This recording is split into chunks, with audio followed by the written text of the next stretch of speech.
안녕하십니까. 성경이 답이다 조병수입니다. 오늘날 우리 한국에는 이주민이 150만 명 넘는 시대가 되었습니다. 이 많은 이주민들이 때로는 노동자의 차별 문제나 또는 다문화 가정을 이루면서 어려움을 겪고 있는 실정입니다. 오늘 이런 환경을 생각하면서 다문화 선교라는 이 주제를 가지고 대담을 나누려고 합니다. 오늘 두 분 대담자를 모셨습니다. 먼저 지구촌 사랑 나눔 대표이신 김혜성 목사님 나오셨습니다. 목사님 감사합니다. 안녕하세요. 반갑습니다.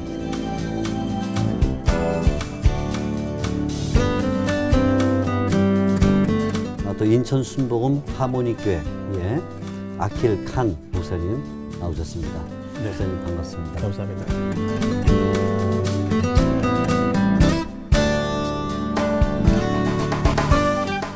지금 말씀드린 것처럼 우리나라가 이제 이주민 150만 시대가 되는데 이것은 다른 뜻으로 말하면 한국에 있는 인구의 40명당 1명꼴 정도가 이제 외국인이다 또는 이주민이다 이렇게 볼 수 있을 것 같습니다.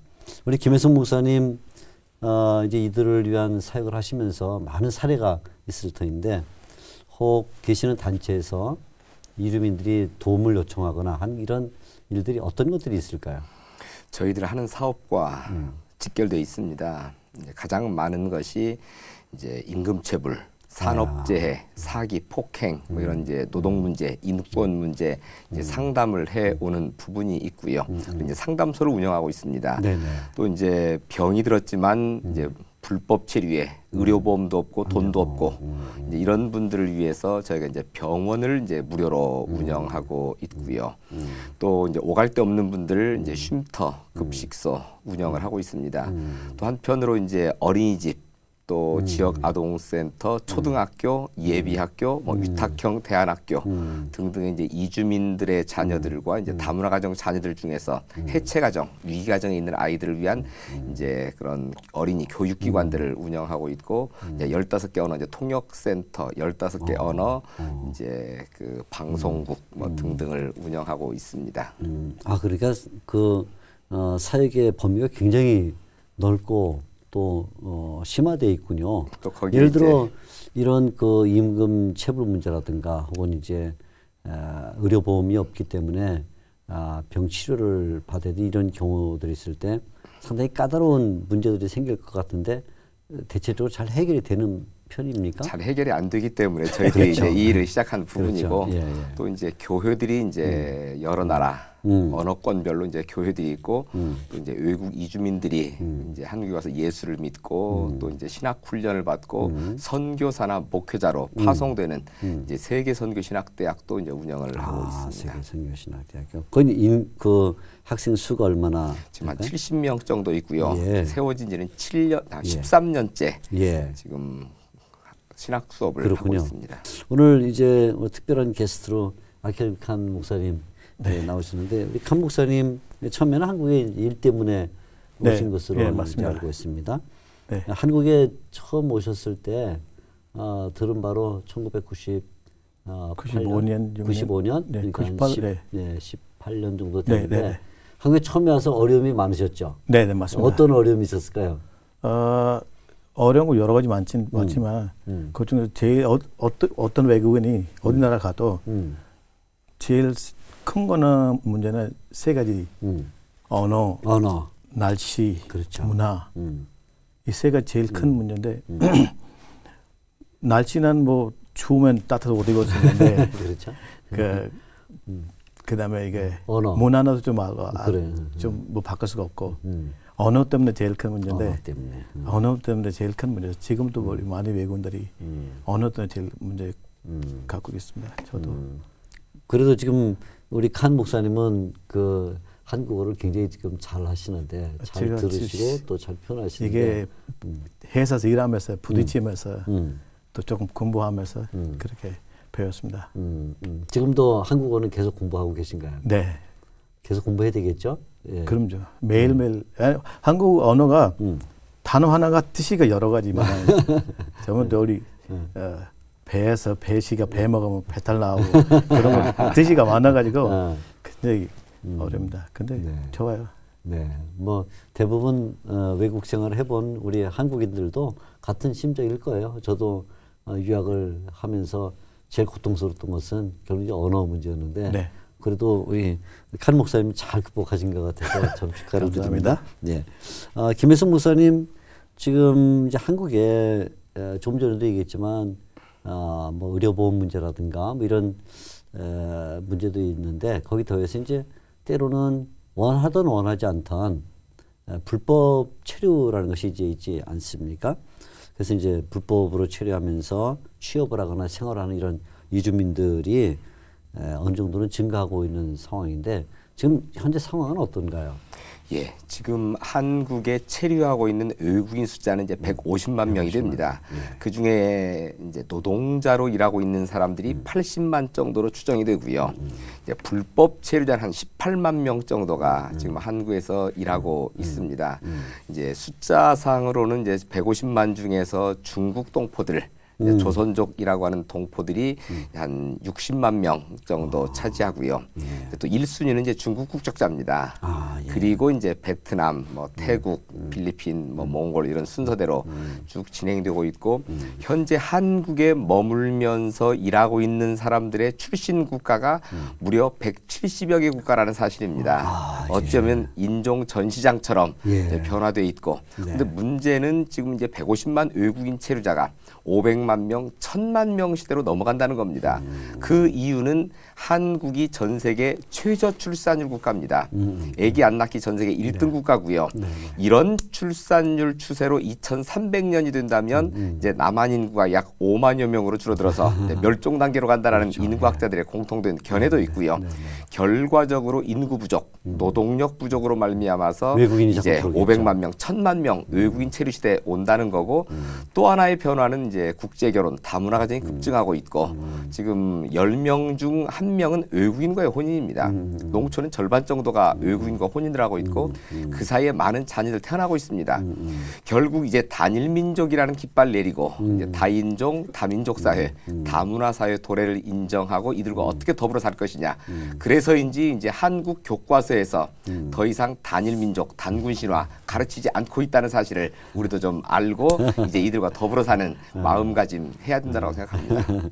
사실은 이들이 처음부터 불법 체류한 경우도 있겠고 어떤 면에는 처음엔 법적으로 들어왔는데 과정이 지나가면서 불법이 된 경우도 있겠고 이런 거겠죠? 그렇습니다. 그렇죠? 예. 이제 불법 체류자가 문제라고 생각하는 분들도 많이 있습니다. 또 어떻게 기독교 교회나 교회기관들이 불법 체류자를 도와줄 수 있느냐라고 항의를 하시는 분들도 그렇죠. 있습니다.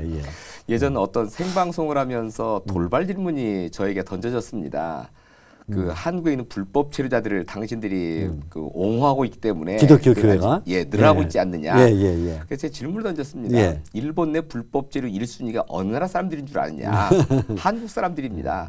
또 미국에 250만 우리 한국인들이 살고 있는데 그중에 30만 40만 명이 불법 체류자로 살고 있습니다.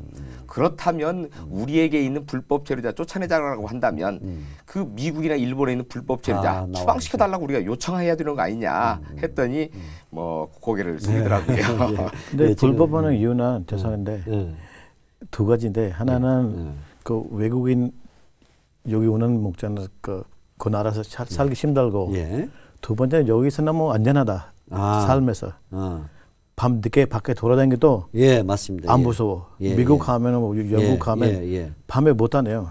그것도 여기 너무 안전하다기 때문에 자기 나라 가기 싫어요. 그렇군요. 외국인들이 그것 때문에 또 안 가고 두 번째 돈 벌기 하기 때문에 한번 들어오고 또 나중에 들어오기 한번 살다 나가면 다시 저 출입구선을 들어올 수가 힘들어요. 그것 때문에 그러니까 안 나가는 아예 들어왔다가 아예 안 나가요.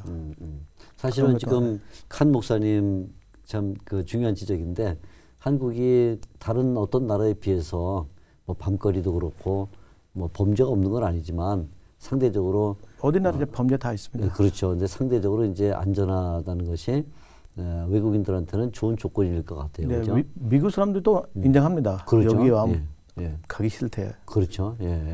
당장에 뭐 한국은 뭐 밤거리에 활개치고 다녀도 문제가 없습니다. 아무도 문제 없습니다. 그렇죠. 김 목사님 지금 금방 아주 그 좋은 말씀을 해주셨는데 점차 한국이 이제 단일 민족이라는 그 깃발을 내리고 이제 다인종 국가라는 개념으로 가야 된다 이렇게 얘기를 하신 것은 우리가 현 역사의 시점에서 어쩔 수 없이 받아들여야 될 상황이고 또 현장이 되고 말았는데 그러면 이제 우리가 좀 정리를 해야 될 것은 성경을 통해서 이 문제를 어떻게 이해할 것인가 이렇게 생각할 때 성경에서 이런 이주민들에 대해 어떤 정리를 하고 있는지 혹시 목사님 얘기 좀 해주실 수 있겠습니까? 예. 이제 구약성서를 한 단어로 축약한다면 이제 정의라고 하는 이제 한 단어로 표현할 수 있다고 생각합니다. 근데 그 하나님께서 말하시는 정의는 고아와 과부와 나그네를 사랑하라는 거죠.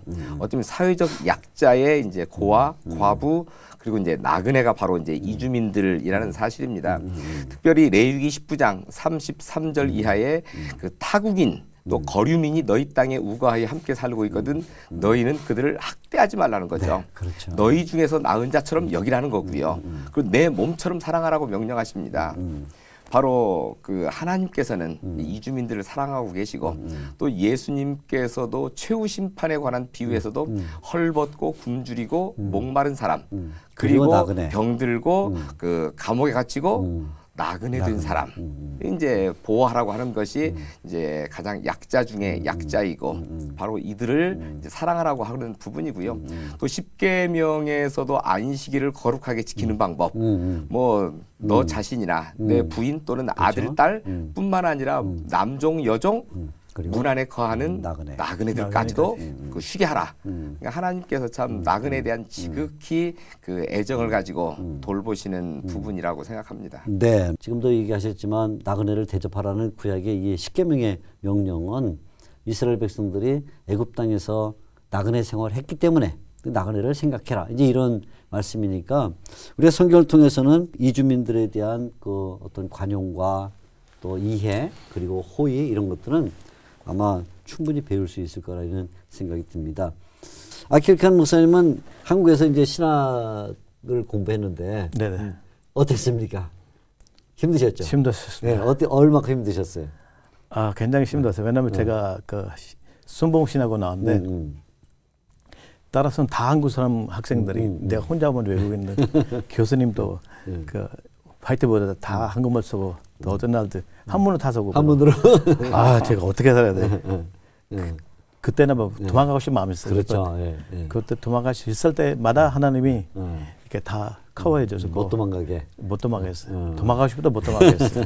우리 김혜성 목사님 이제 이렇게 150만 이주민 시대 그리고 앞으로는 더 증가될 것이 분명하다라는 이런 전망 가운데서 현재도 많은 선교사님들이 그 선교 현지에 나가서 복음을 전하시는데 이제는 오히려 한국에 와 있는 바로 이 이주민들을 선교하는 것 또는 전도하는 것 그것이 중요한 선교사역이 아닐까 그렇게 생각이 듭니다. 어떻게 생각하십니까? 예전 제가 중국 용정을 방문할 기회가 있었습니다. 네. 용정을 가면서 이번 주일에는 그 용정교회를 한번 가보자. 네. 거기 이제 문익환 목사님 네. 또 윤동주 시인이 네. 다녔던 교회이기도 하고 독립운동의 요람이기도 하고요. 그렇죠. 그래서 이제 거기를 방문하러 가서 딱 앉아서 기도를 하고 눈을 떴는데 정말 쪽지 한 장이 와 있었습니다. 제발 목사라고 부르지 말아주세요. 원장이라고만 불러주세요. 근데 제가 온 것을 어떻게 알며 또 이 쪽지를 과연 누가 써놓았을까? 근데 예배 마치고서 이제 제 친구 목사가 하나 거기 있었기 때문에 저도 이제 그 교회를 방문한 것도 있었고요. 친구 목사 부인이 제가 온 것을 보고 쪽지를 써놓은 거예요. 한국에서 온 손님들마다 목사니 선교사니 불러대는 통에 미치겠다는 거죠. 그 신분이 그 발각되면 체포당하거나 추방당하거나 이제 투옥당하는 일이 벌어지는데 근데 그분이 선교 사역 5년을 마치고 이제 한국에 귀국을 했습니다. 우리 중국 동포교회 와서 설교를 한번 해주시오. 그분이 1부, 2부 설교를 하고 점심을 해야 되는데 책상을 치면서 흥분을 하는 거예요. 어떻게 이런 일이 벌어질 수 있냐는 거죠. 자신이 5년 동안 중국 선교사로 가 있었지만 한 번도 목사나 선교사로 불려본 적도 없고 그 신분이 들통날까봐 전전긍긍하고 살았고요. 그렇죠. 예. 사실 한 명도 전도하지 못했다는 겁니다. 그런데 한국에 와보니 중국 동포들, 사회주의권에 온 사람들이 뭐 500명, 1000명씩 예배를 드리고 이들이 신앙 고백을 하고 그 찬양을 하고 기도를 하는데 어떻게 이런 일이 벌어질 수 있냐는 거죠. 그들이 이제 공산주의 사회주의권에서 온 데다가 그 중에는 이제 공산당 당원도 있고 그렇죠. 당 간부도 있고 예. 중국 선교 또는 땅 끝까지 복음 전하는 세계 선교는 한국에서 이루어져야 된다. 한국 안에서. 라고 하는 이제 지적을 듣고 아 그렇겠구나라는 예. 생각 들어지고 예. 또 한편으로 하나님께서 우리를 이렇게 잘 살게 하시고 150만 명이나 되는 외국인을 그 우리에게 붙여주신 이유 이것은 바로 이들에게 복음을 전하고 이들을 훈련시켜서 파송한다면 바로 그들 민족에게 그들 스스로 복음을 전할 수 있는 가장 효율적이고 효과적인 세계 선교 또 가장 안전한 세계 선교가 우리 안에서 펼쳐질 수 있다고 생각하고요. 그렇죠. 이 사명 감당하면 천만 다행이지만 그렇지 못하면 촛대를 옮기시지 않을까 하는 네. 두려움을 갖고 있습니다. 그러면 이제 이런 그 다문화 선교를 우리가 생각한다면 교회 이제 결국 우리 교회 얘기를 좀 해야 되겠죠. 네. 교회의 역할이 뭐냐? 교회 또는 교회나 아니면 기독교와 관련되어 있는 기관들 지금 뭐 우리 김혜성 목사님 하시는 이런 단체라든가 이런 단체들이 어떤 역할을 할 것이냐 이제 우리가 이런 얘기를 해야 되는데 아킬 칸 목사님 지금 다문화 교회지 않습니까? 듣기로 이제 뭐 필리핀 사람들도 많이 있고 또 이렇다 그러는데 이주민들을 그러니까 이런 외국인들을 한국에 들어있는 외국인들을 교회로 인도하기 위해서 어떤 노력이 필요할까요? 제일 첫 번째 제가 전도할 때 나갈 때는 다른 사람들이 그렇게 부탁하는데 한국 사람은 무슨 일을 빨리빨리 해요.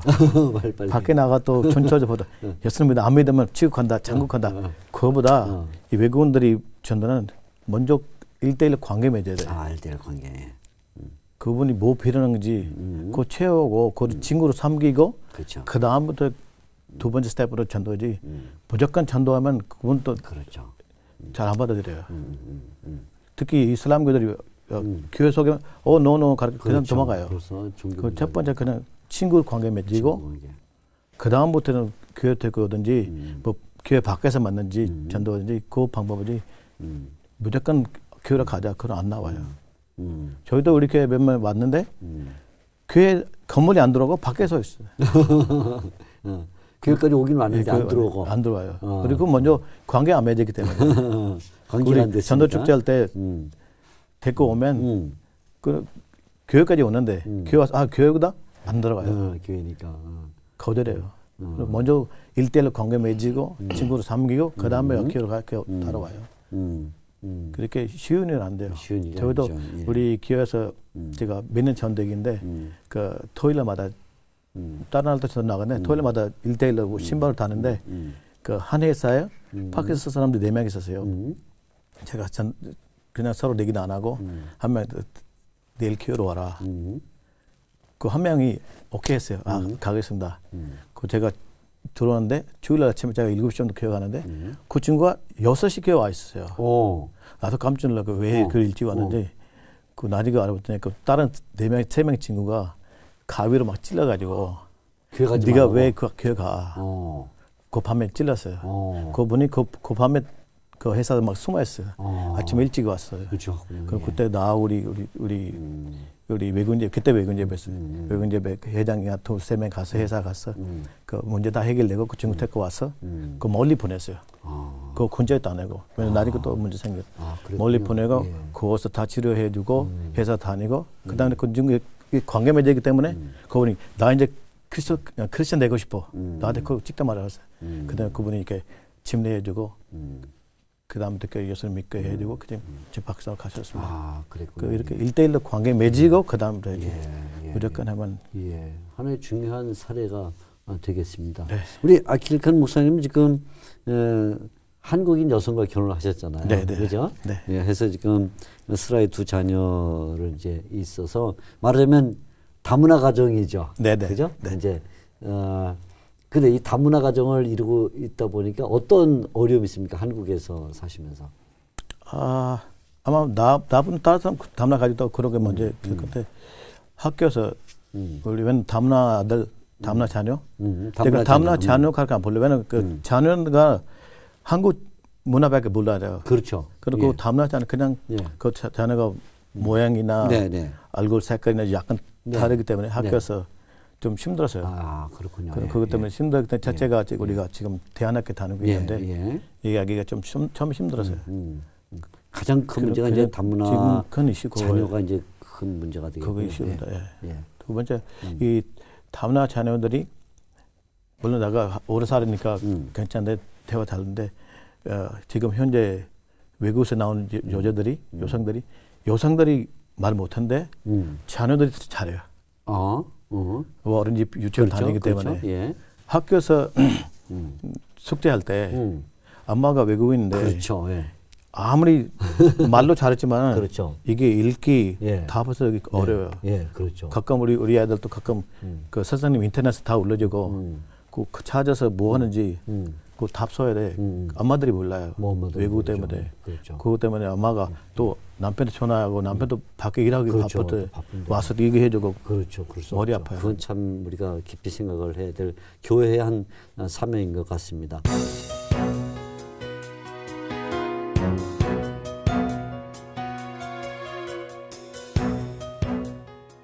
김 목사님 이제 다문화 학교를 여신 것으로 알고 있는데 한번 잠깐 소개를 좀 해주시겠습니까? 저희 지구촌학교는 이제 대한민국 최초로 인가받은 초등 대안학교입니다. 또 이제 인가받은 이제 다문화 학교로서도 이제 자리 잡고 있고요.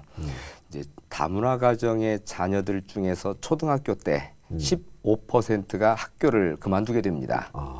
이제 중학교를 간 다문화 가정의 자녀들 중에서 40%가 이탈을 하고요.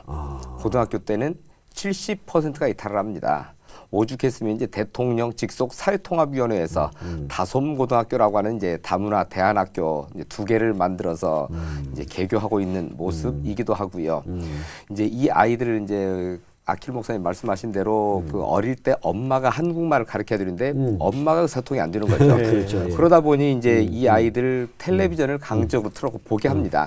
그러다 보니 텔레비전이나 비디오 중독 증세에 빠진 아이들도 있고 또 이제 핸드폰 게임하거나 게임 중독이나 또는 이제 비디오 텔레비전 중독 증세에 빠진 아이들 그리고 이제 대인 기피증에 빠진 아이들도 있고요. 또 이 아이들이 학교를 가면 받아쓰기 빵점입니다. 또 학교에서 알림장, 전달장을 적어오거나 이제 학교 통신문을 가져오면 읽고 준비해야 될 엄마는 막상 읽을 줄 모르는 거죠.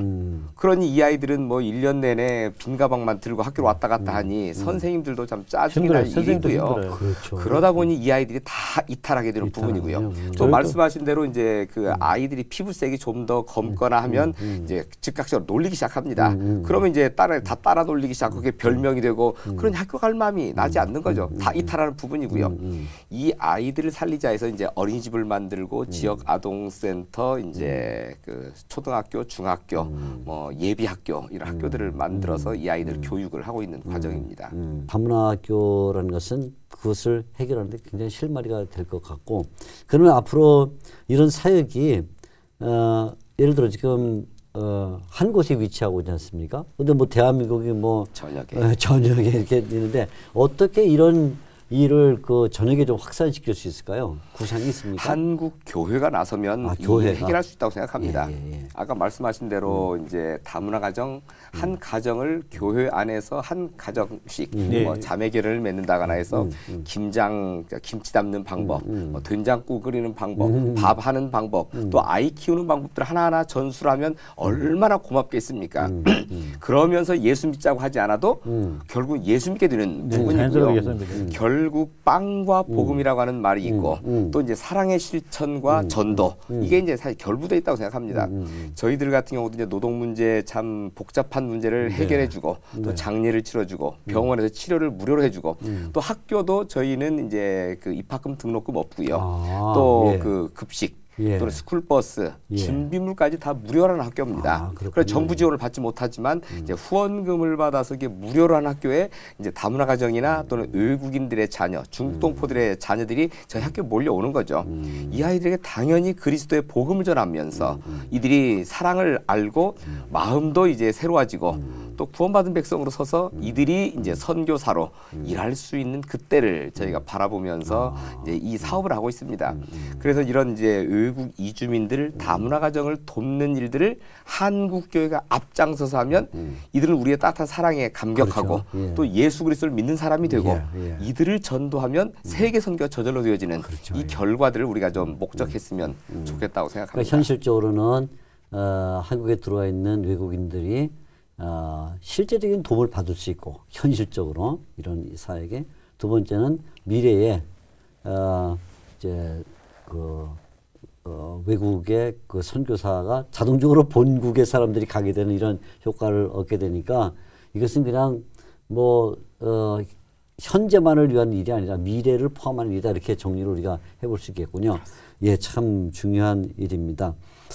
자, 우리가 이런 다문화 이제 사역 또는 다문화 선교 이런 것들을 얘기하게 되면 어떤 희망을 우리가 가져야 되는데 지금 김혜성 목사님께 이제 말씀드리고 싶은 것은 얼마 전에 그 화재 사건이 있었다 이런 얘기를 들었는데 한번 간략히 말씀해 주시겠습니까? 예, 지난 10월 8일에 이제 저희 무료 쉼터, 무료 급식소, 무료 병원 이런 것들이 자리 잡은 그 병원 빌딩에 이제 쉼터에 머물던 중국에서 오신 분이 방화를 했습니다. 이제 결국 1층이 전소되고 그 10명이 이제 병원에 다 입원을 해서 치료를 받기 시작했습니다. 방화한 이유는 뭘까요? 방화한 사람은 이제 한국에 온 지 4개월밖에 되지 않았는데 이제 고시원 방을 얻고 이제 샤워를 하고 돌아와 보니 이제 가방이 없어졌다는 거죠. 주인에게 항의를 했던 이제 뺨을 맞게 되고 주인을 들이받고 이제 경찰이 오고 그러면서 이제 여권, 돈, 뭐 모든 걸 다 잃어버린 거죠. 결국 이제 4개월 만에 이제 불법 체류자가 되고 오갈 데도 없고 그러면서 이제 아마 한국 사회에 품는 이 불만이 이제 저희한테 와서 먹여주고 재워주고 뭐 이런 사건으로 터졌고요. 사실은 제가 화가 많이 났었습니다. 참 먹여주고 재워주고 또 병원까지 무료 치료까지 해주는 이 자리에 불을 지르는 놈이 어디냐는 거죠. 그 낯짝이라도 좀 보자 싶어서 제가 쫓아갔었습니다. 근데 뇌 수술을 받느라고 이제 만나지를 못했고요. 근데 2, 3일이 지나고 나서 참 제 마음에 큰 찔림이 있었습니다. 그 명색이 목사로서 이제 설교할 때마다 7번씩 70번이라도 용서하라고 이제 설교를 하고 또 이제 원수까지도 사랑하라고 하는데 저에게 피해를 입혔다는 이유만으로 미워하고 있는 저 자신을 보게 된 부분이고요. 또 이제 저는 언론 방송에 나가서 이제 내가 외국인 뭐 중동포들 위해서 일하는 사람이요 하고 이제 뭐 침튀기면서 자랑도 하고 또는 이제 그 정부를 상대로 이들도 보호해야 된다라고 이제 투쟁까지 했던 사람이 저에게 피해를 끼쳤다는 이유로 미워하고 있는 저 자신을 하나님께서 이제 보여주신 거죠. 쫓아가서 그분에게 사과를 했고 당신의 모든 치료나 모든 것 책임지겠다 하고 이제 그를 품었죠. 그런데 그 사건이 있고 나서 이제 며칠 뒤 이 사람이 사망을 했고 그 모든 장례 병원비 다 책임지고 이제 그 다 해결을 했고요. 그런데 놀랍게도 하나님께서 은혜를 주셔서 제 마음에 평안이 왔고요. 또 그 소식을 들은 많은 분들이 또 이제 뭐 후원을 하고 복구 비용을 이제 보내주시기도 하고 또 그분은 이제 이미 2년 전 이혼을 했고 12살, 4살 어린 자녀들이 이제 할머니도 없이 이제 할아버지 손에 의해서 86세 되신 할아버지가 키우고 있다는 얘기를 듣고 그렇다면 그 자녀들도 한국에 데려온다면 내가 이 아이들을 키우겠다 해서 지금 그 아이 지금 데리러 이제 큰아버지가 지금 중국에 간 상태고 만일 오게 된다면 그 아이들도 제가 좀 잘 길러서 하나님의 일꾼으로 좀 세우고 싶은 생각 가지고 있습니다. 지금 말씀을 들어보니까 150만 이제 이주민 시대가 열리면서 우리가 예상하지 못하는 또는 특이한 일들이 점점 많이 벌어질 수 있다는 것을 예감하면서 마음에 상당한 준비를 해야 되겠다 이런 생각을 가집니다. 자, 아키일칸 목사님 이제 이 다문화 교회를 하시면서 어떤 비전 또는 뭐 기도 제목 앞으로 어떤 길을 가겠다는 플랜 뭐 이런 게 있으실 텐데 혹 말씀해 주시죠. 저 항상 기도하는 거는 한국에 와 있는 모든 외국인 근로자들이 이게 첫 번째는 여기서 예수를 알게, 예수를 믿게. 예수 믿게. 두 번째는 자기 나라 돌아가실 때 한국에 좋은 이미지 갖고 돌아가야 돼. 예. 많은 사람들이 여기서 아까 무슨 월급 안 받는 사람도 있고 회사에서 나쁜 말하고 때린 사람도 있고 다친 사람도 있고 이분들이 여기서 내기 안 하지만 멀리서 가져가요. 예, 그러죠. 저희 나라 가면 한국 사람이 좀 안 좋게 생각하고 나쁘게 생각해요. 몇 년 전에 우리 선교사님이 네팔 어디 나라 갔는데 거기서 돌로 누구 던졌어요. 다쳐서 가지고 왜 던졌는지 그 날이 알고 이렇게 한국에서 일하다가 3개월 월급 안 받았어요. 그것 때문에 나쁘기만 갖고 그때 제가 기도한 거는 한국에 와 있는 모든 외국인들이 첫 번째는 이분들이 예수님을 알게 되고 그 다음에 두 번째는 좋은 이미지 갖고 들어가야 돼. 무조건 들어가는 것보다 좋은 이미지 갖고 들어가야 돼. 그거는 역할은 아마 우리 교회에서 다 하고 있지만 그렇게 해야 돼.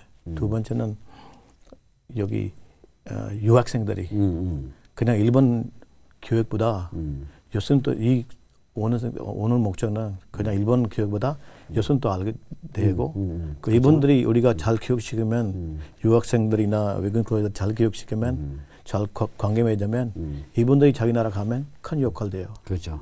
오늘 한국 사람이 파키스탄 가서 전도 못해요. 절대로 못해요. 예. 물론 나도 파키스탄 사람이지만 나도 전도 못하지만 그런데 내가 다른 사람보다 100% 나아요. 그렇죠. 예. 그리고 또 이분들이 자기 나라 가서 좋은 이미지 갖고 들어가고 그렇죠. 또 가서 좋은 전도자 될 수 있어요. 두 가지인데 그다음에 세 번째는 우리 모든 다문화 가족들 나도 다문화 가지만 제가 지금 다문화 가족 우리 교회도 많이 있는데 그 얘기 들으면 굉장히 마음이 아파요. 그 다문화 며느리들 어쨌든 남편이 나이가 2배 뭐 50살 남편 부인은 25, 21살 그런 거는 그 나이 세대이기 때문에 맞습니다. 예. 서로 그 연결이 안 돼. 많죠. 그렇죠. 예. 이거 잘못 생각, 좀 나이 많은 생각 안 맞기 그렇죠. 때문에 예. 내가 기도한 거는 다문화 가족들 행복하게 살 수 있도록 행복하도록 잘 살 수 있도록 예. 성공하게 살 수 있도록 예. 희망 가져가야 돼. 네. 그러고 기도도 하고 그것도 비전도 제가 대대한 그 상담하면서도 그 교육하면서도 그렇게 하고 있습니다. 우리 칸 목사님이 실제로 이제 다문화 가정이시자 또 다문화 사역을 하고 있고 다문화 교회 또 이제 목회를 하고 있는 실정이니까 상당히 그 피부적으로 와닿는 그런 말씀을 비전으로 제시를 해주셨습니다. 참 감사하고 또 우리 김 목사님도 다문화 선교에 대해서 꼭 전하고 싶은 어떤 말씀이 있으시면 한번 내시죠. 저는 하나님께서 이 마지막 시대 얼마나 마음이 급하시면 한국 사회를 이렇게 잘 살게 하시고 150만 명이나 받아들이게 하셨을까. 사실 예수님의 마지막 지상명령은 사도행전 1장 8절 말씀에 땅끝까지로 증인이 되라는 거죠.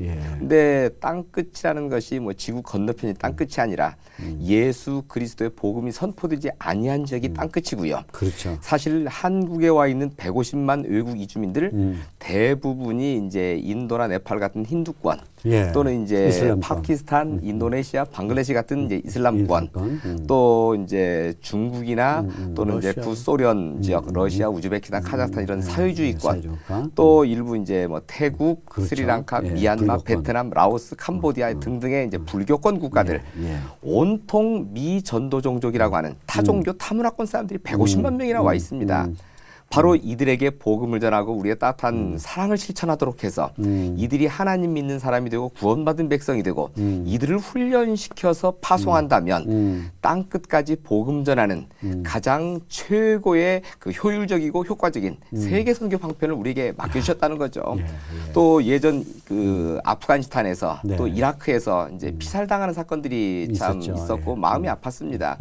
그런 것보다 가장 안전한 세계 선교가 사실 우리에게 와 있는 이들을 전도하고 이들을 통해서 복음을 전할 수 있다면 얼마나 좋을까 하는 생각을 해본다는 겁니다.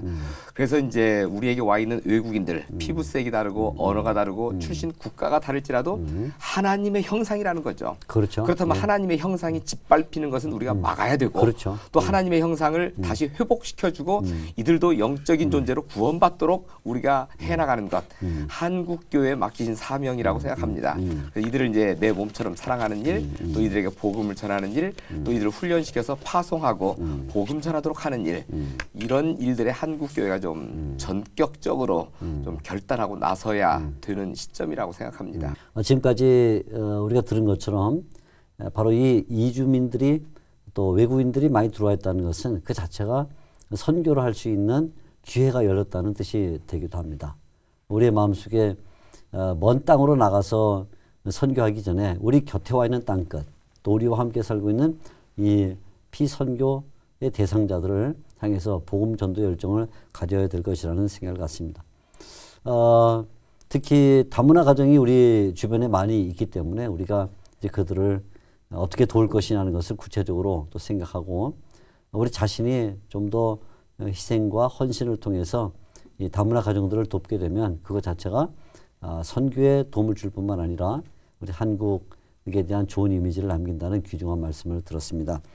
오늘 바쁘신 중에도 김혜성 목사님 그리고 또 아킬칸 목사님 여기 오셔서 좋은 말씀을 많이 들려주신 것 진심으로 감사를 드립니다.